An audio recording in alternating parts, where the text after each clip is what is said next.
뭔지 아시죠? 네, 다 같이 축복해 봅시다. 빛이 있으라. 빛이 있으라. 사랑하는 귀한 믿음의 자녀들에게도 빛이 있으라. 하나님의 귀한 빛이 우리 모든 이국 가족들에게 임하길 소망합니다. 우리 하나님 앞에 예배자 같이 찬양하며 나가도록 하겠습니다.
우리 이 시간에 박수 치면서요, 주와 같이 길 가는 것 같이 찬양하겠습니다.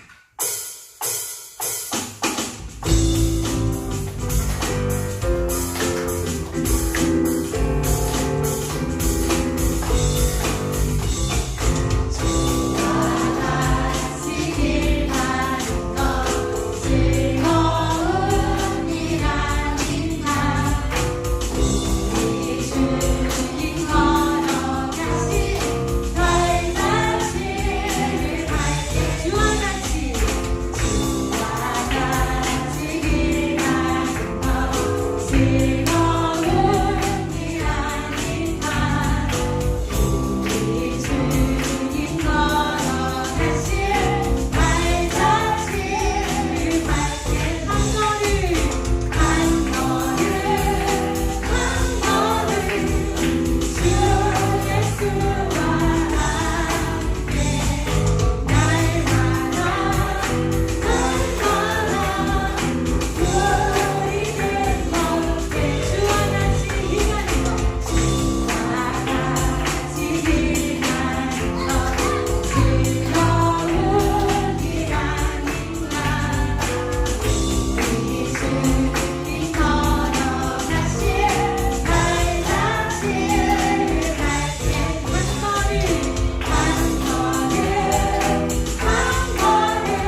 다 같이 일어나 볼까요?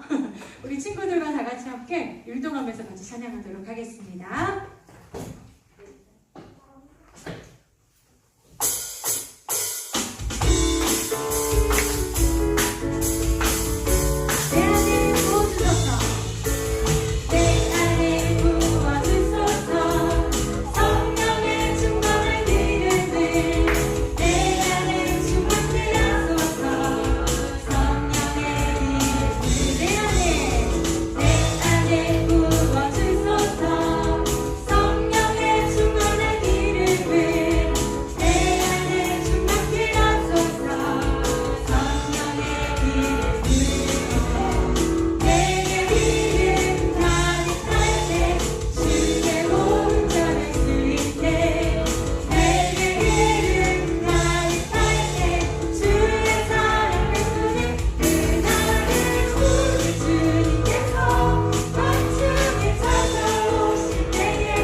귀한 믿음의 자녀들에게도 그 귀한 행복을 느끼며 살아가는 귀한 삶 되게 해달라고, 또한 귀한 예배 가운데 하나님 온전히 함께하여 달라고 우리 다 같이 기도하며 나아갑시다.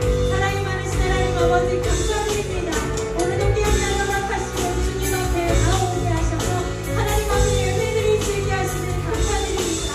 하나님, 우리가 방금 찬양을 통하여 고백하였던 것처럼 우리가 하나님의 자녀로 살아가는 것이 온전한 행복임을 알아가는 귀한 삶이 되어지게 하옵소서. 또한 아버지 그 행복이 살아가는 귀한 자녀들의 귀한 삶에도 온전히 알아가는 귀한 삶이 되어질 수 있도록 하나님 함께하여 주옵소서. 이 귀한 예배 가운데 함께하여 주셔서 이 예배가 하나님 앞에 온전히 올려드리는 귀한 예배 되어질 수 있도록 하나님 인도하시고 역사하여 주옵소서.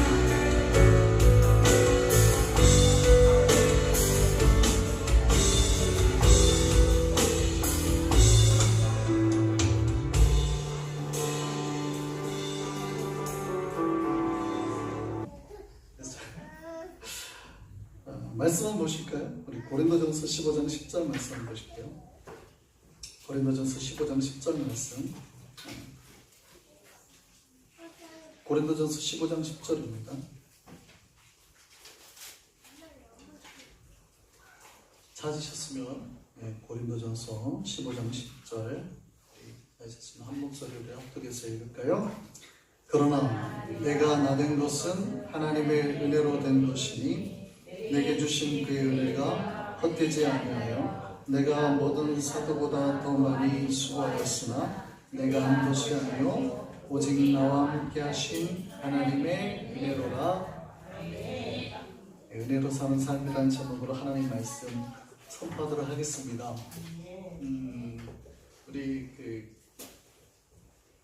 제가 이제 워싱턴 신학교에서 조직 신학을 가르치고 있어요. 그래서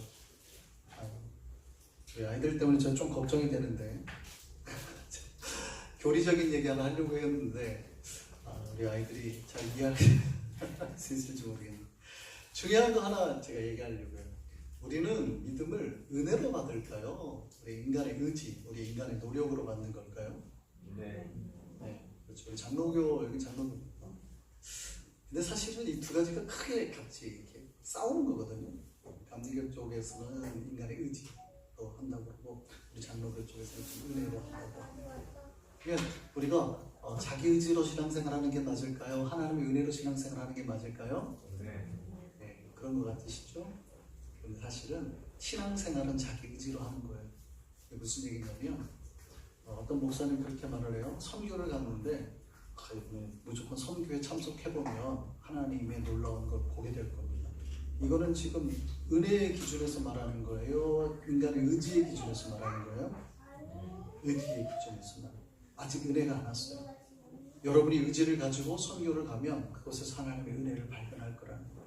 근데 이렇게 말하면 돼요. 누군가가 기도를 해가지고 은혜가 충만해요. 하나님의 은혜를 받았어요. 그러면 그 사람이 뭐라고 그래요? 선교 갑시다. 이건 이제 그 은혜가 먼저 된 거죠.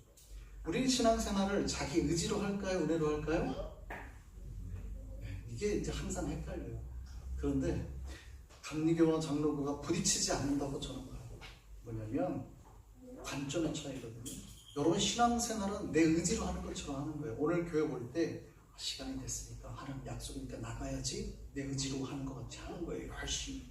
근데 그렇게 내가 열심히 했는데 1년 정도 지나고 나니까 나는 내 의지로 한 것 같았는데 알고 봤더니 그 뒤에 누가 역사하고 계세요? 하나님이 역사하고 계시고 그거를 깨달으면 이제 갑자기 우리가 놀라운 세계를 발견하는 거죠. 이게 은혜거든요. 관점의 차이입니다. 그래서 감리교는 인간의 입장에서 눈으로 하나님을 본 거고 장로교는 하나님의 눈으로 우리에게 말씀하시는 거예요. 그러니까 이미 그 섭리 세계를 말하는 거죠. 하나님 우리 앞서 역사하셨다. 그게 은혜라는 거예요.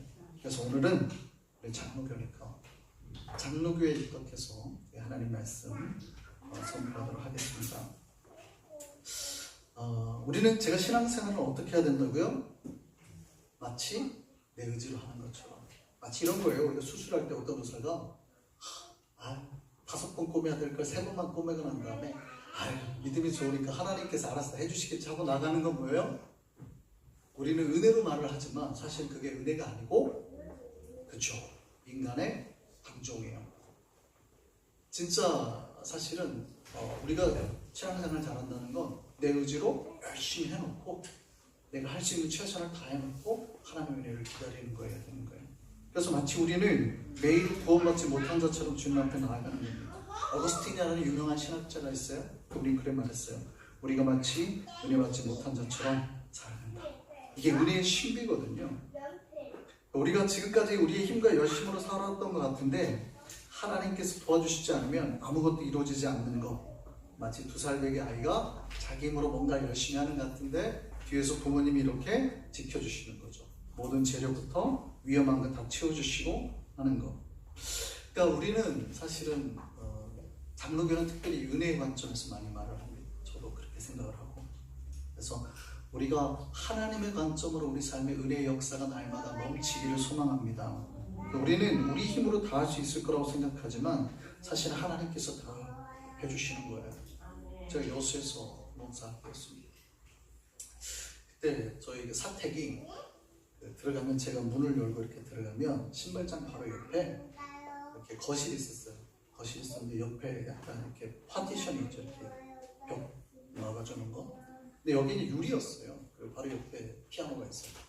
저희 아내가 성악을 했기 때문에 바로 옆에 피아노가 있어요. 근데 저희 아이가 큰애가 되게 어렸을 때입니다. 지금은 저희 큰애 둘째가 이미 대학을 다 갔고. 네. 근데 그때 큰애가 이제 막 돌 지나고 얼마 안 됐을 때였거든요. 제가 거실에 앉아 있었어요. 아버지니까 내가 뭘 다 할 수 있을 거라고 생각하고 이 아이를 지킬 수 있을 거라고 생각을 하는 거죠. 인간들은 그런 생각을 합니다. 우리가 뭘 다 내 의지로 다 할 수 있을 거라고. 근데 그때 이 아이가 앉아 있었는데 피아노 자리에 그 등받이가 없잖아요. 얘가 여기 있다가 그대로 뒤로 넘어지고. 근데 넘어질 때 어디로 넘어졌냐면 유리 쪽으로 넘어져가지고 뒷머리를 팍 부딪히고. 그 당시 유리가 이렇게 깨졌어요. 상처가. 다행히 감사한 거는 제가 마침 이제 바지를 드라이클리닝 하려고 세탁소에 맡겨놨다가 거기다 딱 걸어놓고 이 아이가 바지 위로 떨어지면서 유리는 깨졌는데 안 다친 거죠. 여러분 생각해보세요. 사실은 내 아이 내가 다 키울 수 있을 것 같죠. 내 힘으로 내 인생 만들 수 있을 것 같죠. 여러분의 능력으로 이 교회를 잘 되게 할 수 있을 것 같죠. 하나님의 은혜 아니면 불가능함을 믿으시기 바랍니다. 물론 우리는 제가 말씀드렸어요. 내 힘으로 하는 것처럼 열심히 드럼 치고 연주하고 그렇게 해야 돼요. 그런데 절대 잊지 마셔야 될 건 하나님의 은혜 없이는 아무것도 안 돼요. 그래서 여러분 날마다 주님 바라보시고 주의 은혜를 사모해야 됩니다. 하늘문이 열리고 성령의 역사가 우리에게 임하면 우리에게는 불가능한 것이 없을 줄 믿게 될 줄 믿으시기를 바랍니다. 또 우리 아이가 그때 안 다치고 지금 미국에 있는 군대에 들어갔습니다. 모든 것이 은혜입니다. 그래서 우리 삶에 하나님의 은혜의 모든 역사들이 날마다 넘쳐야 될 줄 믿습니다. 문제는 우리 삶에 항상 이런 은혜가 있느냐죠. 여러분 신자들이 가끔 간증을 이렇게 제가 저희 교인들도 마찬가지로 시켜보면 놓치는 부분이 있어요. 뭐냐면 은혜의 순간만을 듣고 감격한다는 거죠. 하나님께서 사실은 은혜를 주실 때는 은혜의 최고 부분까지 끌어올리기 위해서 우리를 뭐 하냐면 연단하시는 거예요. 우리가 은혜의 최고까지 올라가기 위해서 하나님 우리를 끌어당기는 것이 우리에게는 연단이라는 게 무슨 말인지 아시죠? 두드린다는 거예요. 그렇죠? 하나님께서 우리를 두드립니다. 우리의 영혼을 두드리고 우리의 마음을 두드리고 우리의 자녀를 두드리고 우리의 내면을 두드리고 끊임없이 마치 우리가 어떤 극도의 상황에까지 몰릴 때까지 하나님 우리를 두들기신다는 거예요. 이 연단의 기간은 고통과 고난의 기간이죠. 때로는 은혜가 끊어진 듯한 느낌을 가지기도 합니다. 근데 이때 영적인 깨달음이 있는 분은 이때가 은혜가 시작되는 걸 알아요. 우리가 하나님 앞에 은혜를 달라고 할 때 내가 원하는 것, 내가 필요한 것만을 말하고 생각하는 경우가 많습니다. 지금 당장 돈이 필요하잖아요. 하나님께 돈 좀 주셨으면 좋겠습니다. 때로는 하나님께서 거기에는 응답을 안 하시고 가가지고 저 집사님 아프신데 기도해라 이런 얘기를 하거든요. 전혀 매치가 안 되잖아요. 관계가 없잖아요. 그런데 그것도 우리에게 은혜임을 믿으시기를 바랍니다. 그러니까 내가 요구하는 거를 하나님 꼭 들어주셔야 은혜가 아니라 때로는 하나님께서 듣지 않으시거나 혹은 끊으시거나 이 모든 것이 하나님의 이미 은혜의 역사 속에 있다는 걸 믿으셔야 돼요. 근데 우리는 그걸 잘 이해를 못하죠. 우리가 생각하는 은혜는 까마귀가 물어다주는 물질, 아니면 하나님이 꿈에 한 숫자 한 6개 정도 알려줘야 되는 거예요. 그죠? 가지고 그거 맞춰야지. 이거 딱 들어맞으면 이게 은혜 같단 말이죠. 그런데 우리가 생각하는 것보다 하나님의 은혜는 훨씬 더 크고 넓고 복잡해요. 내가 지금 당장 나에게 필요한 것을 공급해줘야 나는 은혜라고 생각하는데, 하나님은 지금 이게 나에게 줘가지고 내가 나은지 아니면 다른 거를 주는 게 더 나은지 생각하신단 말이죠. 그리고 때로는 지금 내가 생각하는 은혜를 하나님이 끊어버리기도 합니다. 여러분, 갓난아기는 엄마 젖을 먹잖아요. 저희는 이제 아이들을 키웠습니다만 갓난아기는 엄마 젖을 먹고, 근데 여러분, 일정 기간이 지나면 엄마가요 이 갓난아기로부터 젖을 끊어버립니다. 아이의 입장에서 한번 생각해보세요. 갓난아기 입장에서 심리학적으로 이때 아이는 엄마가 세상의 전부입니다. 나를 가장 사랑해주는 사람이거든요. 근데 내가 가장 믿고 사랑하는 그 존재가 어느 날 갑자기 나한테 밥을 안 줘요. 내가 배고파가지고 울어도 밥을 안 주는 거예요. 특히 한국 엄마는 때로는 입을 때리는 엄마들도 있죠. 요즘에는 별로 안 해요. 애기가 뭐 젖 먹으려고 때리기도 하고, 좀 더 못된 엄마는 여기다 쓴 거를 바르기도 해요. 못 먹게 먹고 막 쓰게 하려고. 자, 근데 우리는 알죠. 우리는 그게 어떤 행위인지 아는데 아이의 입장에서 생각해 보자는 거예요. 하나님이 역사하시는 거는 뭐 하나님은 다 아시지만 인간의 입장에서 생각해 보자는 거예요. 가끔 우리가 양식을 달라고 하나님 앞에 내가 하나님 얼마나 사랑하는지 아시죠? 찬양해가지고 했는데 오늘 하나님이 줄 줄 알았는데 갑자기 우리가 먹을 걸 탁 끊어요. 혹은 그렇게 말하는 우리 입을 탁 끊어요. 혹은 뭘 먹으려고 했는데 갑자기 쓴 것이 나에게 들어오는 거예요. 그러면 여러분은 그걸 은혜로 생각해요? 아니면 사랑의 표현? 하나님 나를 사랑하지 않는구나 이렇게 생각하시면 아이의 입장에서는 충격이 될 수 있는 거죠. 아이의 입장에서는 엄마의 이런 행동이 사랑이라고 느껴지지 않는 거예요. 그런데 그것도 어머니의 가장 큰 사랑임을 믿으시기를 바랍니다. 왜요? 여러분, 만약에 아이의 입장에서만 생각하면 이 세상의 모든 엄마는 나쁜 엄마죠. 그렇죠? 단 한 명도 빠지지 않고 아이에게서 생명줄을 끊어버리거든요. 근데 엄마들은 알아요. 젖을 끊어야 이 아이가 더 건강해진다는 사실을, 더 맛있고 더 다양한 것을 먹고 건강해질 수 있다는 사실을. 그래서 사실 젖을 끊는 것이 이 아이에게는 복인 거예요. 할렐루야. 우리는 그걸 은혜로 못 느끼지만, 아이들은 그거를 하나님의 은혜로 못 느끼지만, 때로는 엄마가 이 아이의 젖을 끊는 것도 이 아이에게는 은혜임을 꼭 기억하셨으면 좋겠습니다. 만약에 엄마가요 아이를 사랑한다고 밥은 안 주고 이유식은 안 하고 10년 동안 젖을 먹인다고 생각해보세요. 엄마는 아이에게 사랑과 은혜를 베푸는 게 아니라 사랑을 빙자한 방치와 폭력을 행사하는 거죠. 여러분, 때로는 하나님께서 우리에게 뭘 끊어도 은혜임을 기억하셨으면 좋겠습니다. 더 큰 거를 주시기 위해서. 그래서 하나님이 때로는 우리 은혜를 베푸실 때 먼저 은혜를 끊어버리기도 하신다는 거예요. 이스라엘 백성이 하나님의 약속의 땅 들어갔습니다. 약속의 땅 들어갈 때 광야에서 몇 년간 있었어요? 40년간 있었죠. 40년간 있고 난 다음에 광야를 딱 약속의 땅을 마침내 가나안 땅을 딱 들어갔습니다. 이때 이스라엘 백성은요 영적으로나 육적으로나 완벽하게 준비가 됐습니다. 그 들어가기 직전에 백성들은. 왜냐하면 이미 길갈에서 할례도 다 끝냈고요. 하나님의 군대 장관도 만났고요. 이미 준비가 다 됐어요. 그들은 완벽하게 이제 하나님의 전쟁을 수행할 준비가 돼 있단 말이죠.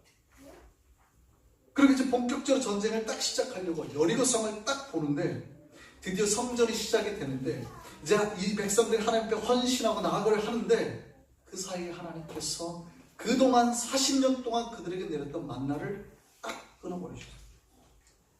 여러분, 여리고성의 비밀을 잘 보셔야 돼요.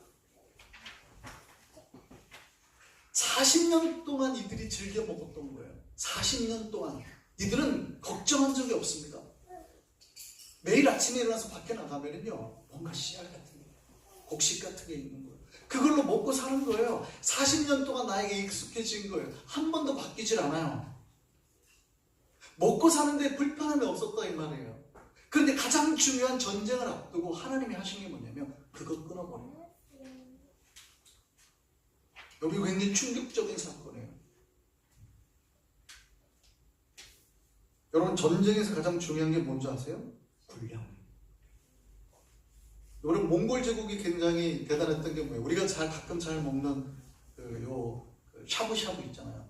그게 어디에서 나온 거예요? 원래 몽골 군대 보면 기마병 뒤에 투구를 뒤집어 가지고 철판에다 물 끓여가지고 말린 고기 가지고 다니까 넣어서 먹을 건게 샤브샤브잖아요. 원래 샤브샤브. 그러니까 그들은 기동력이 대단한 혹시 음식을 준비할 필요가 없어요. 고기 다 말려가지고 가가지고 물만 부어가지고 끓여가지고 먹으니까. 그래서 몽골이 그렇게 빨리 유럽까지 다 먹을 수 있었던 거예요. 음식을 조달할 필요가 없는 거거든요. 이스라엘 백성이 요단 이 밑에 모압이랑 이쪽을 먹을 때 가장 유리한 조건을 가졌던 게 불량미 걱정을 해본 적이 없습니다. 여러분 전쟁에서 가장 타격을 줄 수 있는 게 뭐예요? 상대의 곡식. 여러분 옛날에 10만 명씩 100만 명 중국에서 왔을 때 그들을 만약에 하루라도 안 먹이면 어떻게 돼요? 다 도망가거나 큰일 나죠. 그러니까 옛날 전쟁에서 제일 중요한 건 뭐냐면 얼마큼 먹을 거를 잘 해주냐. 그럼 적을 타격할 때 가장 쉽게 무너지게 만드는 거는 그들의 곡식 창고를 때리는 거거든요. 이스라엘 백성은 한 번도 그런 걱정을 해본 적이 없어요. 매일 아침이면 그들이 서 있는 땅에 그냥 곡식이 있었던 거거든요. 얼마나 전쟁하기가 수월하냐고요. 하나님이 그냥 그들의 매일 먹을 곡식을 하늘에서 내려주시는 거예요. 그런데 여리고성을 들어가는데 갑자기 거기서 그거를 탁 끊어버린 거예요. 여러분 이스라엘 백성이 당시 남자만 60만 명이나 그랬어요. 매일 전쟁에 나갈 남자 60만 명이 먹을 게 공짜로 들어오다가 이제 탁 끊어버리죠. 하나님 너무 째째하지 않습니까? 너무한 거 아닙니까? 진짜 필요할 때, 가장 필요로 할 때 하나님이 딱 끊어버려요. 40년 동안 내려주셨으면 며칠만 더 내려주셔도 되는데 막판에 죄를 뿌리는 것 같아요. 물론 이스라엘 백성이 가나안 땅의 소산물을 먹은 그 다음날부터 만나가 끊어졌어요. 그러니까 아예 먹을 게 없었던 건 아니에요. 그런데 잘 생각해 보세요. 여러분 그 땅에 먹을 게 당시에 남자를 합치면 100만 명이 넘는 거예요. 이들이 과연 매일 먹어가지고 일주일 이상 버틸 그 양식이 돼요? 완전 차원이 다른 얘기예요. 당연히 만나가 있었어야 된다는 말이에요. 최소한 여리고를 승전하고 이 여리고성을 무너뜨리고 난 다음에 하나님이 끊으셔도 되는 거예요. 그렇죠? 왜냐하면 여리고성을 만약에 무너뜨렸으면 먹을 게 많이 나올 거니까. 근데 하나님은 단호히 끊어버려요. 아직 전쟁에서 승리도 하지 않았는데. 자, 여러분 생각해 보시죠. 이런 일이 발생하면 우리는 어떤 기분이 들 거예요? 그동안 나에게 은혜를 내려주신 하나님 앞에 감사하다는 생각이 들까요? 아니면 배신감이 들까요? 네, 우리 대부분의 많은 신자들이 40년 동안 제가 이제 50간 넘었는데요. 제가 담임으로 부임한 지가 13년이 넘었습니다. 30대 후반에 했어요. 그러니까 그래도 미국에 있는 꽤 큰 교회, 알아주는 교회예요. 한성교회가. 그래서 서울의 청울교회 담임하셨던 목사님이 저희 이대 목사님이시고 인도하셨습니다. 큰 교회, 뉴욕에서는 제가 큰 모교회였어요. 그러니까 사람들이 되게 부러워했습니다. 근데 여러분 제가 가자마자 몇 개월이 되지 않아서 제가 가장 사랑했던 동역자이고 형님이었던 목사님이 중국에서 선교사로 계셨는데 6개월 만에 심장마비로 제가 간지 6개월 만에 돌아가셨어요. 나오지도 못했어요. 한국에서 꽤 똑똑했던 큰아들이 미국에 갔는데 초등학교 이제 막 1학년 아이가 갑자기 말이 없어지는 거예요. 학교는 가는데 점점 말도 없고 학교를 나갈 때마다 약간씩 주저하는.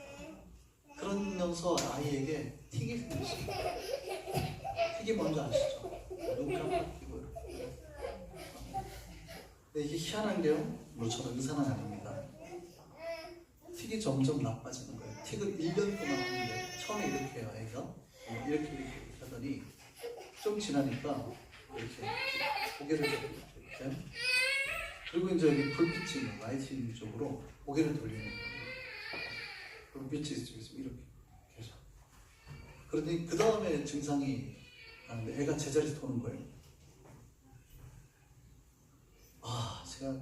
그래서 얘가 운동을 좀 시켜야겠다 그래서 교회에 이제 탁구대가 있어서 제가 탁구공을 이렇게 넘겨줬어요. 탁구공을 탁 넘겨주니까 애가 공을 치는데 공 한번 치고 또 제가 넘겨주면 공 한번 치고 또 제가 그 아이를 보는데 갑자기 눈물이 왈칵 쏟아져요. 너 왜 그렇게 해? 라고 물어봤어요. 왜 그래? 왜 그렇게 해? 그랬더니 아이가 그러는 거예요. 그렇게 하면 좀 편하다는 거예요. 의사를 찾아가서 상담을 받았는데 틱은 오히려 못하게 하거나 하지 말라고 하면 더 심해진다는 거예요. 그래서 그냥 놔두라는 거죠. 이 아이가 편할 때까지 그냥 내두라는 거예요. 제 마음이 더 무너졌어요. 부모로서 무력감을 느낀 거예요. 이 아이에게 아무것도 해줄 수 없다. 그냥 놔두라는 말이 저희가 너무 상처가 된 거예요. 뭐라도 부모가 해주라고 그랬으면 열심히라도 내가 했을 텐데 내 의지와 노력으로 그냥 놔두라는 거예요. 그러니까 제가 너무 고통스러운 거예요. 아무것도 못하고 그냥 놔둬야 돼요. 저는 하나님을 위해 살겠다고 평생을 바치겠다고 그렇게 해서 미국까지 갔는데 나 때문에 아이가 이렇게 됐나? 내가 목회를 해야 되나? 다시 한국을 돌아가야 되나? 뭐 이런 생각을 했습니다. 근데 그러다가 이 아이의 행동을 잘 봤어요. 왜 그랬을까? 말은 잘 안 하는데 말이 안 통하는 학교에 가는 게 아이가 엄청난 스트레스였던 거예요. 여러분들은 아이를 미국 보내면 애가 몇 달만 지나면 말이 트이고 막 이럴 것 같죠? 미국 학교 어렸을 때 초등학교 1학년 때 보냈어요. 3년 동안 영어를 안 해요. 안 하는 듣는 것 같아요. 그러면 언어가 그렇게 쉽게 터지질 않아요. 우리는 막 보는 근데 아이들은 굉장한 스트레스 속에 사는 거예요.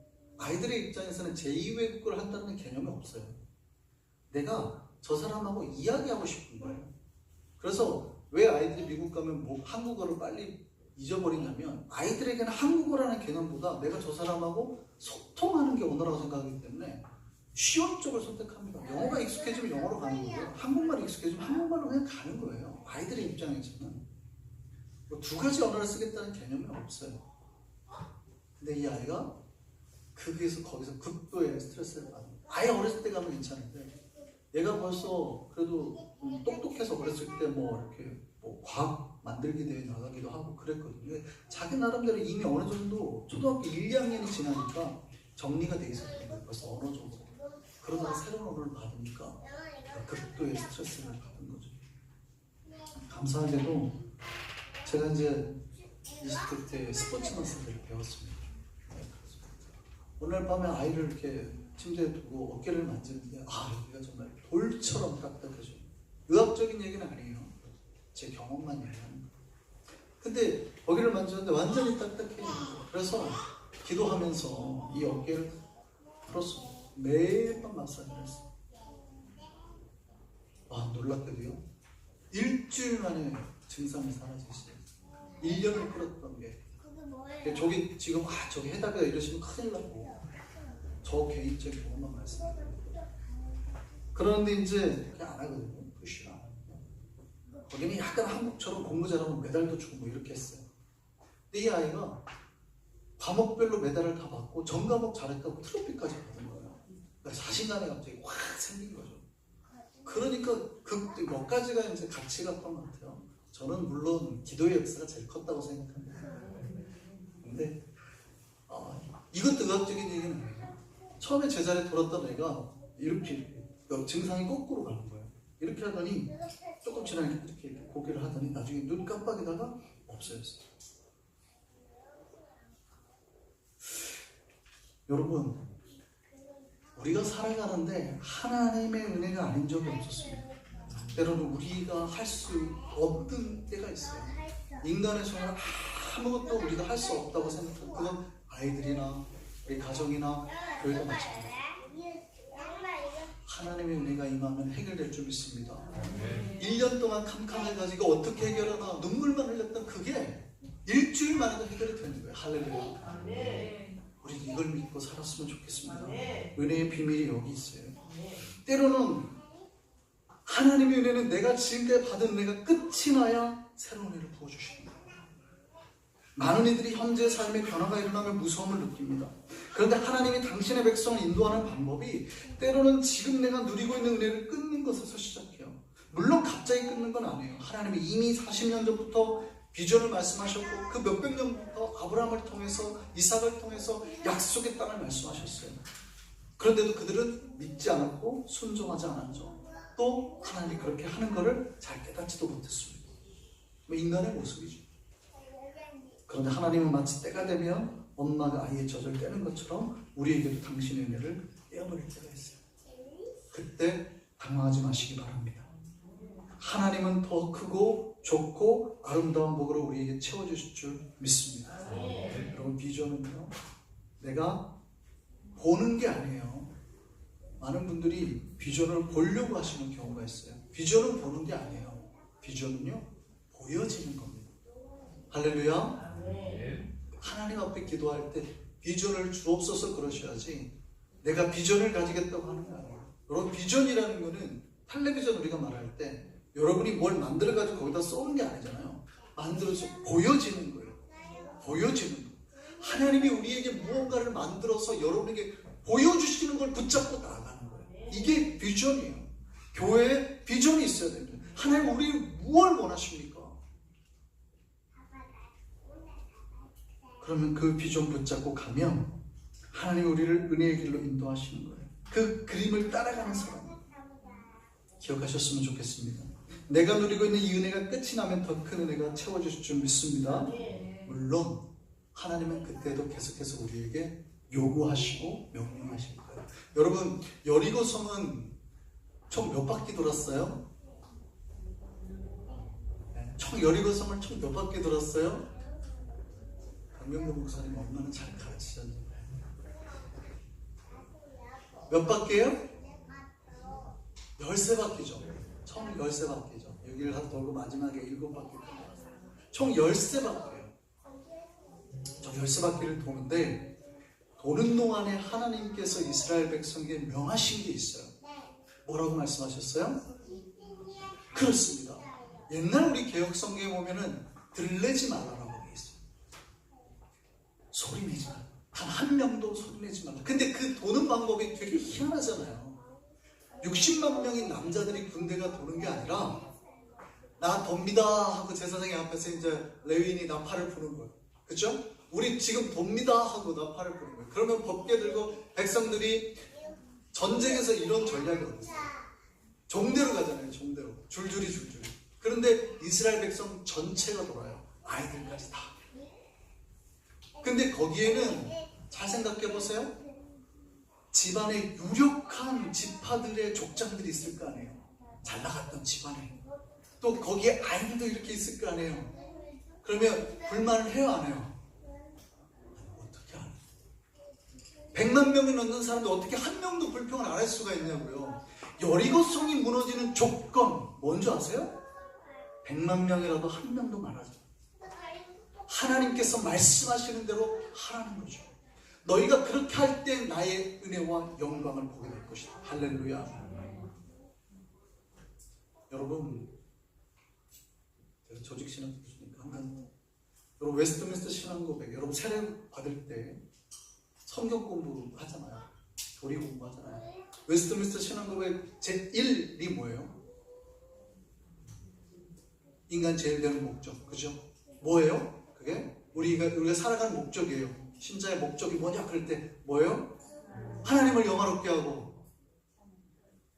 거기까지만 하시면 안 돼요. 그러니까 여기까지는 잘 왔어요. 그럼 여러분의 삶의 목적이 이제 하나님의 은혜를 받았으면 하나님을 영화롭게 하는 게 인생을 바쳐야 되는 거예요. 찬양도 하고 막 주방도 하고 전도도 하고. 근데 이게 쉬워요, 어려워요? 어렵죠. 그러니까 하다가 뭐예요? 낙심하기도 하고 그만할까 하기도 한단 말이죠. 근데 하나님이 인간의 목적, 우리를 부르신 목적 가운데 한 줄로 요약하셨어요. 하나님을 영화롭게 하는데 그 다음에 그를 영원토록 즐거워하는 것. 그러니까 하나님을 영화롭게 할 때 여러분 어떻게 하라는 거예요? 즐거움을 가지고 은혜를 받았다면, 우리 하나님 앞에 충만한 은혜를 받았다면 영광을 위해서 살되 그거를 즐겁게 감내해라. 여러분, 우리가 하나님의 길을 갈 때 때로는 하나님이 우리 앞에 무언가를 끊어도 이것이 우리에게 은혜임을 기억하셨으면 좋겠습니다. 주님은 우리 앞에 여리고 같은 복으로 다시 채워주시고, 우리 모두 나의 나 된 것을 주님의 은혜였음을 고백할 수 있는 우리가 되었으면 좋겠습니다. 지금까지 우리가 산 것도 주의 은혜요, 내가 지금까지 이렇게 이 자리에 있는 것도 주의 은혜요, 이 모든 것이 주의 은혜임을 깨닫고 나아갔으면 좋겠습니다. 그 은혜를 깨닫고 주님께서 보여주신 비전과 영광을 위해서 날마다 즐거워하며 찬송하며 이 길을 걸어갈 수 있는 We Are Church. 여러분 모든 성도들, 사랑하는 강민호 목사, 모든 우리 나의 되기를 간절히 소망합니다. 기도하시겠습니다. 하나님 아버지, 부족한 종이 하나님의 말씀을 전했습니다. 부족하여서 잘 전하지 못한 것 주님 용서하여 주시고, 마음속에 은혜의 씨앗들을 심어주셔서 자라게 하시고, 은혜의 영광을 보게 하시고, 은혜의 소망을 따라서 날마다 주님 앞에 즐거이 찬송하며 나아가는 이 믿음의 길 걸어가는, 은혜와 영광만을 바라보며 나아가는 사랑하는 주의 백성들 되게 하여 주옵소서. 예수님의 이름으로 기도 올립니다. 축복할까요? 기도하시겠습니다. 이제는 우리를 죄와 죽음에서 구원해내신 우리 주 예수 그리스도의 은혜와 하나님 아버지의 끝없으신 사랑과 성령님의 감동하시고 감화하시고 함께 하신 역사가 온전히 날마다 주님 앞에 은혜의 길을 찾으며 주님 보여주신 비전의 길 가운데서 하나님 앞에 영광을 돌리며 기뻐 찬송하며 즐거워하며 이 길을 나아가기를 원하는 사랑하는 주의 백성들 위에 그들의 자녀와 미래와 사업과 학업과 계획과 소망 바라는 모든 일들 가운데 수고 애쓰시고 주의 나라에 순종하며 나아가는 우리 강영호 목사님, 우리 이번 교회 위에 이제로부터 영원토록 함께 계실지어다. 아멘.